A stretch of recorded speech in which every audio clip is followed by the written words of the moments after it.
I recently stumbled across a blog written by Carl King about the phenomenon known as the introverted human being, and it struck a major chord with me.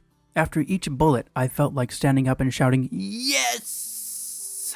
at the top of my lungs because these points, made by author Marty Laney, PsyD, are total home runs.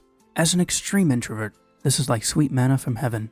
I was lucky enough to discover a book called The Introvert Advantage: How to Thrive in an Extrovert World by Marty Laney, PsyD. I feel like someone has written an encyclopedia entry on a rare race of people to which I belong. Not only has it explained many of my eccentricities, it helps me to redefine my entire life in a new and positive context. Sure, anyone who knows me would say, "Duh, why did it take you so long to realize you're an introvert?" It's not that simple.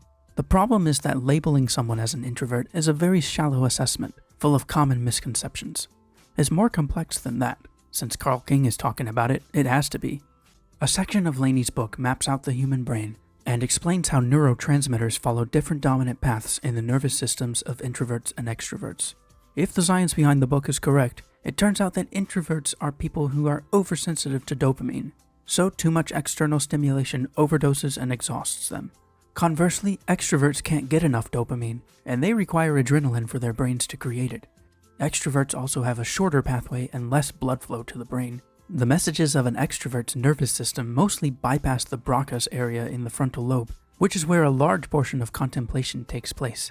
Unfortunately, according to the book, only about 25% of people are introverts. There are even fewer that are as extreme as I am.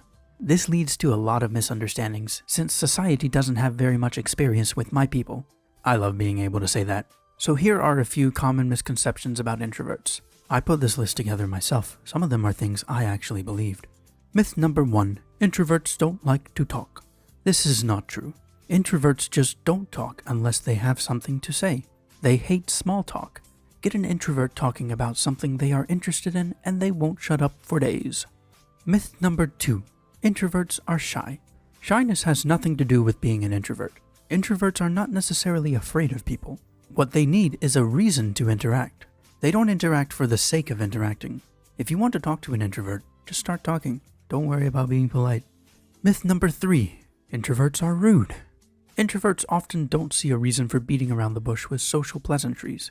They want everyone to just be real and honest. Unfortunately, this is not acceptable in most settings, so introverts can feel a lot of pressure to fit in, which they find exhausting. Myth number 4. Introverts don't like people. On the contrary, introverts intensely value the few friends they have. They can count their close friends on one hand. If you're lucky enough for an introvert to consider you a friend, you probably have a loyal ally for life.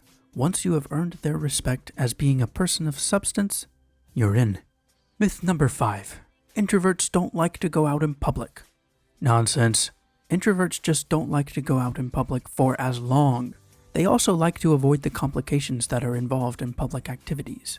They take in data and experiences very quickly and as a result don't need to be there for long to get it. They're ready to go home, recharge, and process it all. In fact, recharging is absolutely crucial for introverts. Myth number 6. Introverts always want to be alone. Introverts are perfectly comfortable with their own thoughts. They think a lot. They daydream.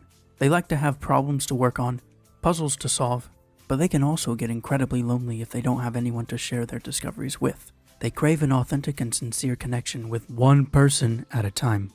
Myth number 7. Introverts are weird. Introverts are often individualists. They don't follow the crowd. They'd prefer to be valued for their novel ways of living. They think for themselves, and because of that, they often challenge the norm.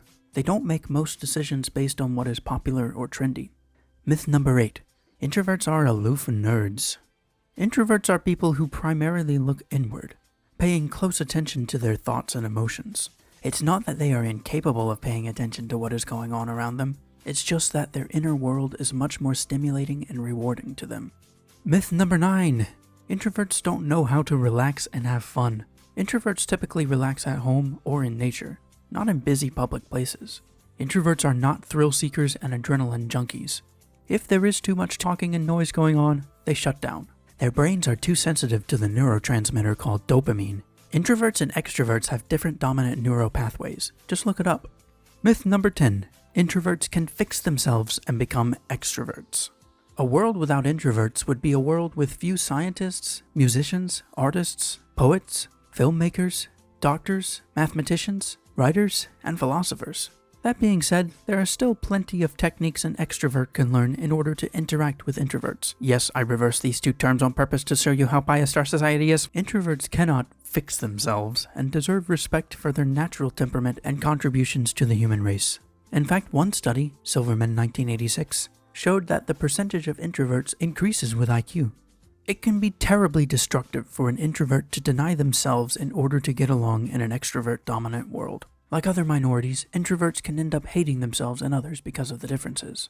If you think you are an introvert, I recommend you research the topic and seek out other introverts to compare notes.